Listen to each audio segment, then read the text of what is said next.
என் பெயர் டி ஸ்ரீ வைபவ். நான் 5ஆம் வகுப்பு.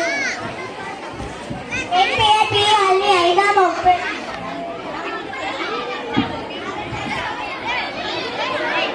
பொருளீட்டுவதற்காக மதுரை நகருக்கு கண்ணகியுடன் வருகிறான் கோவலன். அங்கு அவன் செய்யாத குற்றத்திற்காக மரண தண்டனை பெறுகிறான்.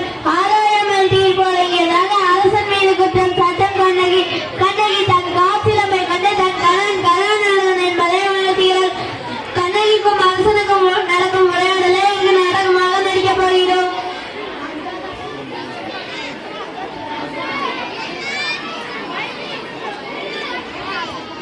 அரசே நம் வாயிலின் முன் அழுத கண்களுடன் தலைவிரி கோலத்துடன் ஒரு பெண் வந்து நிற்கிறாள். அப்படியா? அந்த பெண்ணிற்கு எந்த துயரமோ கேட்டாயா? கேட்டேன் மன்னவா, அதை பற்றி உங்களிடம் நான் கூற வேண்டும் என்கிறாள். அவள் எங்களிடம் நீதி கேட்டு வந்திருப்பதாக கூறுகிறாள். என்ன நீதி கேட்டு வந்திருக்கிறாளா? சரி, அந்த பெண்ணை உள்ளே அனுப்பு. ஆண்டவர்களும் சான்றோர்களும் நிறைந்திருக்கும் வேளை நடுநாயகமாய் அரசர் வீட்டிற்கும் அரசைக்குள் நுழைகிறாள் கண்ணகி. இளம் பொறி போன்ற பெண்ணை அழுத கண்களுடன் என்னை காண வந்த காரணம் என்ன? நீ யார்? உனக்கு என்ன வேண்டும்?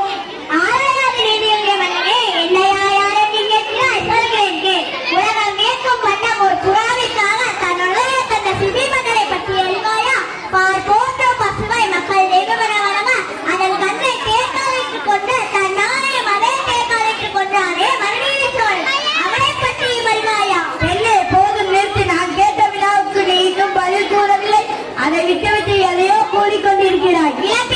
தெரியாத மன்னரே, நீ நிலை அறியாமல் தானே இப்படி பேசுகிறாய். நான் இதுவரை கூறிய பெருமைமிக்க சோழ மன்னர்கள் வாழ்ந்த புகார் நகரமே எனது ஊர். அவ்வூரில் பழியில்லா திருப்பினுடைய மாசாத்துவான் நானாகிய கோவலன் என் மனைவி நான். ஓ, இப்போது புரிகிறது. அந்த கோவலனின் மனைவியானே? போதும் மன்னரே, கணவனைகளுக்கு உனக்கு என்ன தகுதி இருக்கிறது? ஊழ்விலை பயனாய் உள்ளூருக்கு வந்து என் காட்சியாக நிற்கவன் என் கணவனை அநியாயமாக கொண்டு விட்டாயே. நீ செய்வது தகுமா? பெண்ணே, போதும் நிறுத்து. கல்வனை கொள்வது கொடுங்கால் என்ற அக்கு ஏற்புடையது. அக்கு அறநெறியுமாகும். அதை அனைவரும் அறிவார்களே. உனக்கு தெரியாதா என்ன? அறநெறி தவறிய மன்னனே, தவறியவர்களை தண்டித்தல் தகுதிய மன்னன் கூறியது என்பதை நானும் அறியேன். ஆனால் நீ கூறுவது போல என் கணவன் கைவனன். அவனிடம் இருந்த சிலமும் அரசிற்குரிய சிலமன்று. அதன் இடைச்சிலம்பு இதோ என்னிடம் உள்ளது.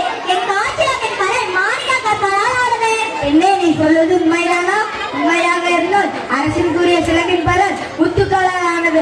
ஆண்டவர்களும் சான்றோர்களும் நிறைந்திருந்த அவையிலே உண்மை உணர்த்துகிறேன். யாரெங்கே கோவலனிடமிருந்து கைப்பற்ற சிலம்பு இங்கே கொண்டு வா. சிலம்பை பெற்ற மன்னர் அதை கண்ணகியிடம் கொடுக்கிறார். என்ன, இதோ உன் கணவனிடமிருந்து கைப்பற்றிய சிலம்பு. நீ தாராளவன் என்று உன்னை கூறிக்கொள்ளும் மன்னனே, ஒரு தவறும் செய்யாத என் கணவனை கொண்டது உன் அறநெறிக்கு இலக்கு என்று இடம் பேசிக்கிறேன். இங்கே பார். கண்ணகிய சிலம்பை தலையில் போட்டு விடுகிறாள். அதிலிருந்து மாணிக்க கல் வந்து அரசனின் முகத்தில் பட்டு தெரிந்து விடுகிறது. அவரளித்து விட்டேனே, பிறர் சொல் கேட்டு பெருமிலை செய்தேனே. யானோ அரசன், யானே கல்வன். இதுவரை என் குலத்தில் எவரும் செய்யாத பழிச்சொல்லுக்கு ஆவாய் விட்டேனே. இனிமேலும் நான் உயிரோடு இருப்பது தகுமா? இனிமேலும் எனக்கு இந்த வெண்கொண்ட குடைதான் எதற்கு? இந்த செங்கோல் தான் எதற்கு? என் வாழ்நாள் இன்றோடு முடிவதா? பாண்டிய மன்னர் தான் தாரா